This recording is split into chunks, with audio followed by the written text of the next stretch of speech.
India TV 9 news Maharashtra. Hodgi रोडवरील सोलापूर विमानतळाच्या मुख्य प्रवेशद्वाराच्या परिसरातील गवताला अचानकपणे शुक्रवारी रात्री 9च्या सुमारास आग लागली। ही आग शॉर्ट सर्किटमुळे लागल्याचा अंदाज आहे। या आगीमुळे वाळलेल्या गवतात आग पसरली। अचानक झालेल्या घटनेमुळे विमानतळ प्रशासनाची धावपळ झाली।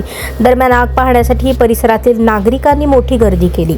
घटनेची माहिती मिळताच महानगरपालिका अग्निशमन दलाने तात्काळ ही आग आटोक्यात आणली। लाईटच्या खांबावरील शॉर्ट सर्किटमुळे ही आग लागली असण्याची शक्यता वर्तवली जात आहे। आगीची माहिती मिळताच अग्निशमन दलाचे मुख्य अग्निशमन अधिकारी राकेश साळुंखे, सहाय्यक अधीक्षक अच्युत दुधाळ यांनी तात्काळ होडगी नाका येथील अग्निशमन दलाची गाडी पाठवली। विमानतळ कर्मचाऱ्यांनी आग विझवण्याचा प्रयत्न केला, पण ती वाढत जात होती। दरम्यान आग विझवण्यासाठी एक बंब पाणी मारण्यात आले। काही वेळात ही आग विझवण्यात आली, त्यामुळे पुढील धोका टळला।